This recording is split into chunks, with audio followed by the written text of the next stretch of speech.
Hola, ¿qué tal? Soy Freak. Nada más te comento que en el video se puede observar un teléfono. Este lo utilizamos como un respaldo en caso de que los micrófonos no sirvieran. Vaya, en este caso pues sí sirvieron. Así que te dejo y dejo de cantinflear y disfruta del video. ¡Chao, chao! Bienvenidas todos y todas y todes y todo lo que sea a la otra mirada del audio una vez más, Valtier Mejía. Oigan, pues como lo prometido es deuda, salimos a probar estos Bunge S10, que tan buenos que no tan buenos, después también del shot que hicimos, el primer shot, por cierto, gracias por visitarlo. Y bueno, pues dijimos, Freak y yo, es momento de tomar estos chamacones y vamos a dar la vuelta. Y sí, hoy estamos en un lugar verdaderamente precioso, un edificio con historia, un edificio que verdaderamente tiene mucho que dar, que aportar a la ciudadanía mexicana y sobre todo, pues mucho donde puedes encontrar, que ya nos explicarán, sorpresas de cómo fue la vida en México en el siglo XX, ¿no? Una radiografía, una videografía muy rápida, ¿no? A través de pictogramas, finales del siglo XIX. Pero bueno, yo puro choro y nada, que presento cómo está Yesenia Asensio. Ella es, encargada de todas las relaciones públicas y de aguantarme en Foro Valparaíso de Museo del Sitio Banamex. Cuéntanos cómo estás, bienvenida y gracias por recibirnos. Hola Valtier, qué gusto que estén aquí, bienvenidos a Foro Valparaíso. Estamos en un recinto que el Banco Nacional de México decidió abrir al público con motivo de su 135 aniversario en 2019. Estas fueron las oficinas centrales y el lugar en donde se fundó el banco el 2 de junio de 1884, pero es un edificio virreinal. En mayo de este año el edificio cumplió 250 años de existir. Fue un palacio de los condes de San Mateo de Valparaíso. El conde Miguel de Berrío le pidió al arquitecto Francisco Guerrero y Torres que diseñara y construyera el recinto en donde estamos esta tarde, que tiene 4 características arquitectónicas únicas. La primera de ellas es esta triple arcada sin un sostén aparente que le ayudó al arquitecto a que este patio, que era un espacio público, tuviera amplitud y no se sintiera tan encerrado el espacio. La segunda característica es una portada interna que lo que hace es dividir el espacio público del espacio privado. A partir de ese punto únicamente la familia y los sirvientes eran los que podían pasar por ahí. Y ahí detrás de esa portada tenemos la doble escalera helicoidal, que es única en América, está hecha inspirada en un diseño de Leonardo da Vinci, en donde 2 personas van subiendo la rampa al mismo tiempo, sin cruzar su camino y sin encontrarse. Llegan a 2 puntos diferentes, entonces tenemos la teoría que la primera de ellas es la escalera de honor que utilizaba la familia de los condes y la de atrás es la que utilizaba la servidumbre, porque además tiene el acceso al mezanine, que era en donde podían pernoctar la servidumbre y la gente que venía de las diferentes haciendas de los condes a comercializar productos aquí en Ciudad de México. Y es que imagínense un México por allá de 1800 y cachito. ¿No? El palacio lo empezaron a construir en 1769, terminaron en 1772, entonces sirvió como casa de una familia durante 100 años, en el siglo XVIII. Aquí se fundó el Banco Nacional de México en 1884. Esta parte que vemos a tu derecha es en donde estaban colocados los ejecutivos que te ayudaban a abrir cuentas y demás, y del lado izquierdo era donde estaban colocados los cajeros. La gente entraba por la puerta que estaba sobre Isabel la Católica y así era como atendían a la clientela, pero con el correr de los años empezaron a tener tanta demanda, tantos clientes, que fue necesario comprar el terreno de al lado para hacer una ampliación, un segundo patio, en la década de 1930. En ese momento le pidieron al arquitecto que hizo esa ampliación que respetara el tipo de materiales y de construcción que había utilizado el arquitecto Guerrero y Torres, el arquitecto a quien le debemos el mote de la ciudad de los palacios, porque es quien diseñó muchos de los edificios virreinales que vemos en el centro el día de hoy. Vamos a la planta alta, en donde nos espera parte de la colección de arte del Banco Nacional de México. Pues vamos, todas estas visitas son guiadas. Si tú tienes una discapacidad visual, créeme que no te vas a aburrir con los temas de imágenes, pues toda la pintura que tiene, toda la pictografía. Y por eso tiene una gran colección de Juan Correa, porque son muy explicadas todas las personas. No te cuesta más allá de tu boleto de metro o de la cansada por el estrés citadino, pero ahí en fuera no hay más allá. Nosotros estamos abiertos de miércoles a domingo, de 10 de la mañana a 6 de la tarde. Dentro del foro tenemos el programa de atención integral a personas con discapacidad. Tenemos el cedulario en braille para que puedan saber lo que se exhibe en cada una de las salas. Y ya estamos realmente dentro del museo. Como se darán cuenta, cambia el sonido considerablemente. Y Elisania, cuéntanos de esta sala, ¿qué representa? ¿Cuál es la importancia de esta sala en particular? ¿Dónde estamos? Estamos en la antigua sala de Consejo de Administración. Este espacio forma parte de la Casa Virreinal del arquitecto Guerrero y Torres, y en aquel momento le llamaban el Salón del Estrado, que es un equivalente al Salón del Trono, y estaba siempre preparado por si el rey de España quería venir a América, se pudiera quedar a dormir aquí, cosa que no pasó en 300 años, pero okay. Cuando los banqueros... Lo seguimos esperando. Lo seguimos esperando, si nos cae bien. Pero cuando los banqueros compran el edificio, por la importancia de la habitación, es que ellos deciden que su órgano más importante, que es el Consejo de Administración, sesione en esta habitación. La disposición que vemos ahora es cómo estaba desde 1884 hasta marzo de 2019. Todavía se llevaban a cabo aquí las reuniones de trabajo y las decisiones más importantes que se tomaron como institución, pero que de alguna manera tuvieron una repercusión en la historia de nuestro país. Aquí al público le enseñamos una experiencia en la que se habla de 3 de esas decisiones. La primera es evitar una corrida financiera en 1930. La segunda es la crisis financiera tan fuerte que hubo en 1995, el llamado efecto tequila. Y la última es la decisión en 2001 de que Banamex se integrara a Citigroup. Hablando de 1930. Ya dicen por ahí que si Estados Unidos estornuda, México también le da gripe. Le da gripe. Entonces, esa crisis tan fuerte en Estados Unidos, aquí el gobierno de México tomó una decisión que podía afectar la economía de los mexicanos y del país, porque decidió que solamente un porcentaje de los ahorros en oro se iban a pagar y lo demás se iba a dar con el equivalente a plata. Entonces el dinero que tú tenías ahorrado pues te estaban quitando un buen porcentaje, lo cual podía crear un pánico financiero y que la gente decidiera retirar todos sus recursos del banco, cosa que no ocurrió. El banco decidió abrir las puertas con normalidad, operar como si nada estuviera pasando. Ese ejemplo lo siguieron otros bancos que ya estaban operando en México en ese momento, y se evitó una crisis tan fuerte como la de Estados Unidos de 1929. Generando obviamente confianza, ¿no? Porque realmente aquí trabajaron y se mantuvo pues a la economía en ese momento en México, pero por la confianza que dio Citibanamex. Y yéndonos hacia el 95, digo, para todos los más chavillos que ya hablan de pesos y de poquitos pesos, pero no, fue en el momento en el que se le quitan 3 ceros a nuestro antiguo peso, y entonces, bueno, fue un tema bien complicado a nivel nacional.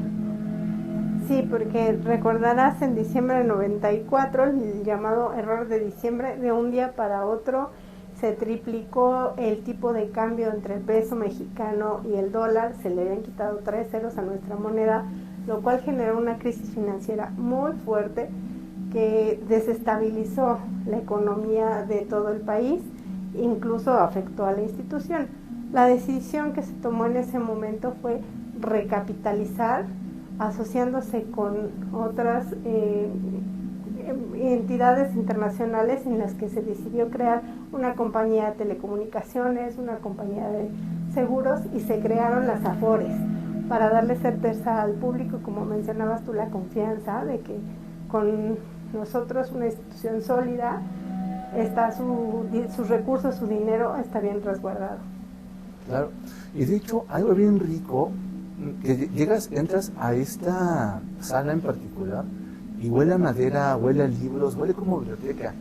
Quienes no ven, les comparto, están imágenes de diferentes consejeros a lo largo de la historia de Banamex, ¿no? Pero la verdad, el olor es totalmente a madera, es como un librito. Y aquí se vive una experiencia muy padre, porque justamente aquí es donde nos platican a través de videos, que por cierto, viene el audio en diferentes bocinas, como si estuviera la gente sentada y tú estuvieras aquí escuchando de chismoso las grandes decisiones que tomó Banamex. Está súper padre, porque no es solamente una sola bocina, ya tuve ese video, sino te hacen ser parte de esa experiencia atestiguar un poco sí. La historia de las decisiones que se tomaron aquí. Nosotros somos un banco que tiene un archivo histórico, entonces todo lo que está en esta experiencia se tomó de las minutas de las sesiones de consejo que están resguardadas en el archivo. Es una versión obviamente muy condensada por el tiempo, la experiencia dura alrededor de unos 10 minutos, pero esas discusiones que el público puede atestiguar sí sucedieron. Los hacemos cómplices de esa parte de la historia del país. Qué padre, qué interesante. Oye, pues vamos a ver qué más hay, ¿te parece? Adelante. A partir de este punto inicia como tal la parte de la galería con la colección de arte. El banco decidió empezar a coleccionar arte desde el momento de su fundación, pero lo hizo con dos ideas en mente. La primera es que fueran obras hechas por pintores mexicanos o que fueran pinturas hechas por algún artista extranjero, pero que el tema del lienzo fuera algo que tuviera que ver con México. Tenemos en la exposición 117 de las obras más icónicas que tiene la colección. Nuestra colección tiene casi 2,000 piezas pictóricas. Wow. Aquí tenemos las 117 más reconocidas y además la curaduría está pensada para hacer un viaje a través de la historia de México porque está ordenada de manera cronológica y temática. Además, estos espacios en donde estamos ahora es exactamente la esquina que se forma entre Venustiano Carranza e Isabel la Católica, y estas eran las oficinas de los directores. En el espacio en el que estamos ahorita parados era la oficina del director general cuando despachaba desde aquí, desde el centro, y cada una de estas diferentes salas era la oficina de algún directivo. Cuando estábamos haciendo el museo, alguien abrió las puertas que conectan una habitación con la otra y nos dieron la oportunidad de tener esa vista maravillosa, un tiro en donde se ven todas las puertas abiertas, o como una especie de pasillo donde hay 5 puertas diferentes, y al final nos espera un paisaje de José María Velasco, hecho en 1880 del Valle de México. Un mural verdaderamente hermoso y que justo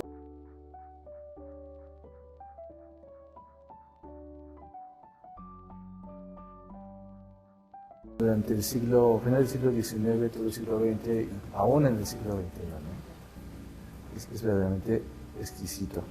Oye, ¿y quiénes son los principales creadores de la pictografía que tiene el museo? Aquí tenemos expuesta obra de Juan Cordero, de Juan Correa, tenemos a José María Velasco, tenemos pintores extranjeros como el Barón de Gros, el británico Daniel Thomas Egerton, está también Eugenio Landesio, que fue un paisajista italiano contratado por la Academia de San Carlos para enseñarle a los mexicanos a hacer pinturas de paisajes. Wow. Porque la academia no tenía esa materia, digámoslo así, y lo contratan a él para que enseñe. Fue maestro de José María Velasco, que a su vez fue maestro de nuestros grandes muralistas, de quien también tenemos expuesta esas obras de caballete, como Diego Rivera, Rufino Tamayo, David Alfaro Siqueiros. Tenemos obra de Frida Kahlo, tenemos obra surrealista para los que les gusta esa corriente pictórica, de Remedios Varo, de Juan O'Gorman, de Leonora Carrington. Ahí nomás. Nada más. Ahí nomás. Hay casi puro desconocido, ¿no? Si no conoces a alguien, googlealo.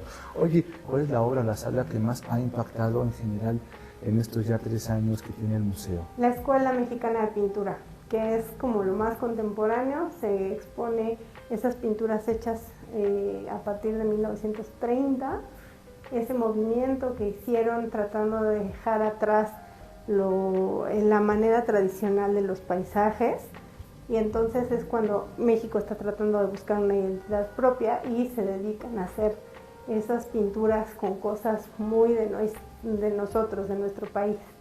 Por ejemplo, está La vendedora de alcatraces de Diego Rivera, que siempre representaba a la mexicanidad con esas flores y con indígenas. Él se dice que hizo más de una vendedora de alcatraces. Hay diferentes, hay una que son una niña y una señora, hay otra que son dos señoras, la que nosotros tenemos es una indígena que está de espaldas, pero tiene ropa. Hay otra que es una chica que está con el torso totalmente desnudo, que también es muy normal encontrárselo en Google, esas imágenes. Oye, y de verdad, platícanos un poco para ir hablando, porque el tiempo es cortísimo, pero te interrumpí en temas que han hecho temas de accesibilidad en el museo, toda esta visión integral que ustedes están, pues no solamente proponiendo, sino que nos están compartiendo a quienes vivimos con alguna discapacidad en México. Sí, queremos ser una institución referente, no nada más en el centro histórico, sino también en esta parte de atención a personas con alguna discapacidad. Estamos nosotros dentro del programa de Noches de Museos del gobierno capitalino. En esas fechas, que es el último miércoles de cada mes, se ofrecen recorridos guiados que van acompañados por un intérprete de lengua de señas mexicana, para que las personas con discapacidad auditiva puedan interactuar con nosotros en el recorrido, conocer lo que hay en el espacio, porque si bien tenemos cédulas en cada sala que explican qué es lo que está expuesto ahí, tenemos las cédulas de objeto que te dicen qué pieza es la que estás viendo, quién es el autor, la fecha. No es lo mismo cuando vas acompañado de un guía que te va explicando, que te va dando detalles curiosos sobre la historia del cuadro o la historia del artista que estamos viendo. Claro, y que cuando yo lo viví, yo me aventé 2 horas en esa visita y créeme que se me fueron, pero como agua entre los dedos, de voladísima. Estamos caminando justamente por lo que nos describió Lizania, por las diferentes salas, por eso se escuchan, quizá en el video ahorita, un poco el sonido del bastón, pero también cómo va cambiando la acústica del espacio. ¿Cómo la gente con discapacidad puede acercarse a museo? Cuéntanos. Nosotros estamos dando visitas guiadas los días que estamos abiertos, de miércoles a domingo, en 3 horarios diferentes. Tenemos visitas a las 10 de la mañana, a las 11:30 y a las 4 de la tarde, pero les pedimos que sí la reserven con anticipación, mandando un correo a valparaíso@city.com diciendo cuántas personas van a venir al recorrido, qué día, qué horario es el que más les conviene, y a vuelta de correo recibirán una confirmación. Oye, las visitas, digo, sé que el acceso es gratuito, pero las visitas son gratuitas, tienen También un es costo. totalmente gratuita las visitas. Wow. O sea, que de verdad, si no queremos conocerlos, porque no queremos. Así es, aquí los esperamos, nos va a dar mucho gusto recibirlos a todos. Les invito a que vengan, que vivan la experiencia. Si tienes discapacidad visual, créeme que las guías que me han tocado han sido muy buenas, han hecho que el tiempo se me vaya de verdad de volada, y sobre todo que pues no solamente la gente que ve las pinturas tenga la oportunidad de tener mayor cultura sobre la propia historia de nuestro país, sino también quienes no vemos conozcamos qué hubo detrás e imaginarnos esas escenas, esos olores, esos sonidos que hoy en una ciudad tan ajetreada, tan apachurrada como es la Ciudad de México, tan estresada, pues ya no lo vemos nunca, ¿no? Si acaso en el interior de la República. Así que de verdad, dense la vuelta. Yo creo que es lo menos que podemos hacer, disfrutar de estos espacios, y que además es un espacio muy callado en el pleno corazón de la ciudad. Te voy a contar un dato curioso. Estos espacios, cuando eran una casa virreinal, no tenían específico un uso como tal. Entonces, la familia en ese momento decidía, no estaba como nuestras casas hoy en día, que está la sala por un lado, el comedor en otro, las recámaras en otro. La familia decidía en dónde iban a comer, y de ahí viene la frase tan cotidiana de poner la mesa. Literalmente ponían la mesa en esta habitación, la montaban con mantelería, la cubertería, los platos, el servicio, y se quitaba todo, incluso el mueble. De ahí viene lo de poner la mesa, levanta la mesa. Órale, o sea, una frase tan coloquial que todo el mundo lo hemos dicho en México. ¿De dónde viene? O sea, hoy comían acá y si se le antojaba, mañana comían en la habitación del fondo. Así es. ¡Wow! Ya ven de dónde salen esos dichos que las abuelas nos decían, y todo tiene un porqué y un para qué. Yesenia, de verdad, gracias por recibirnos. Muchísimas gracias por venir a estar con nosotros esta tarde. Al contrario, muchísimas gracias, y gracias a ti que nos estás viendo. Por favor, comparte, comenta, disfruta. Y si no te gusta, no digas nada, deja que caigan otros otros. Mi nombre es Valtir Mejía y en nombre de Fake Walt, de veras más sinceras, gracias por estar en un video más y nos vemos en la próxima.